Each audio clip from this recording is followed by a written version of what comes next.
Congratulations on the movie. Thank you very much. So this is an adaptation of a Joyce Maynard novel. Yeah. One that means a great deal to you. You read it some time ago. What was it about this novel that initially grabbed you? You know, I wish I could tell you that there was one very specific thing that grabbed me, but in reality, I just had this overwhelming experience reading the book, and I wanted an audience to feel what it felt like to read that book for the first time, to be so moved, to be crying, and I suppose the journey of watching three people who inexplicably become a family. Mm-hmm. Well, you said, we were talking about this, and I'm not going to, there's no spoilers in this interview at all, but I told you that I loved the end, and you said you're a romantic. And so would you describe yourself as that? And I said, no, I'm not typically, but would you describe yourself as a romantic? You know, I think I actually am. Yeah. I think I put up a pretty good front, but I think I'm a really sensitive guy. Well, you wanted to really be true to this book. Mm-hmm. And you've said that this is probably the truest adaptation that you'll ever write. What was it? Yeah, I think that's right. Yeah, and why so? I mean, books, novels, I mean, I think we're used to seeing books transform quite differently into something on the big screen. I think, you know, my usual experience with the book, and I think this is probably true for most screenwriters and directors, is that in a book you find the language that you're looking for to say something you already meant to say, but you didn't have the words for it. And so you have this unofficial co-writing agreement with the author where you're using some things, you're leaving some things, you're adding some things. This was very different. Labor Day for me was, I want the audience to experience the book start to finish, very few changes. Right.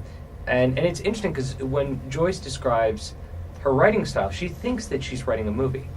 There's a movie in her head and she's just writing the book of it. Right. So I'm somehow taking the movie that was in her head and bringing it back into movie form. Right, right. And I guess a huge part of this is casting and getting it right in the casting. Yeah. And, you know, I would have been daunted, I think, trying to find someone who could play an ex-convict, an escaped convict in jail for murder, who's also a romantic, who's loving, who's all those things, and embodies them all in one. And I think Josh Brolin, now that I've seen it, I can't imagine anyone else in the role. Well, the trickiest thing with Josh is actually just to, you know, convince him to play a leading man, you know, because I think, you know, Josh's instinct is to be a character actor. Right. You know, I think he's happiest when he's got prosthetics and he's getting to do all that stuff, and you have to remind him, dude, you're really handsome. Like, you are a leading man. I'm sorry that you were born so good looking, but with perfect hair. And yeah, the whole deal. But once you can convince him to take that step forward, he's brilliant at it. Mm-hmm. And then all that stuff that makes him such a good character actor, all those little subtleties, that ability to be both kind of terrifying and handsome, and someone you want to watch fall in love, and someone also that you're scared he might punch you. I mean, all of that stuff in that one role, he's able to do simultaneously. Well, you see it. There's a number of scenes, and again, without giving anything away, where someone will knock at the door and he's in hiding. Yeah. And you see this transformation of him to the guy he probably was in jail just to survive. You know, he becomes kind of feral for a moment. And then a scene later, or maybe even later in the same scene, he's changed again. Right. And look, this is the power of casting. Yeah. You know, Billy Wilder talked about the necessity. Great material, great actors. Right. The rest will figure out itself. And yes, when you have Kate Winslet and Josh Brolin, the rest will figure out itself.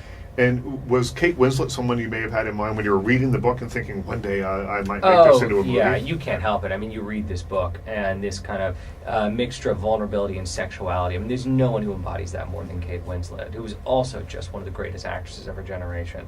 I mean, I've been very lucky. I've worked with some of the greatest actresses around. To be able to now say that I've worked with Kate Winslet is a great honor, and frankly, she makes me look a lot better than I am. There's a scene where they make a pie. Mm-hmm. One of the things that they bond over is food. And they make a pie, and it reminded me of the scene from Ghost, where Demi Moore. Yeah. Was that a reference point for you at all, or no? No, it wasn't. It's so funny to hear that, but yeah, I mean, the pie scene is the dirtiest sex scene I'll probably ever shoot, and I never thought I would shoot food that much either. Like, I'm not a big foodie guy, but we got into it. I mean, Josh made a pie every day that summer. And at first it was kind of cute. Like, he'd make pies, he'd give them to crew members. But, you know, after a 50-day shoot, nobody wants any more pie. Everyone weighs 500 pounds. Yeah, no, Josh starts coming with the pie, and, like, people scatter. Like, oh, fuck, he made another pie. But the scene, the camera is very lovingly sort of caressing the Yeah. pie in the scene. That's what I Are would you saying say. I made love to the pie with I'm the just camera? saying, American Pie, maybe one of the sequels, the American Pie sequels, maybe Oh, next God. for you.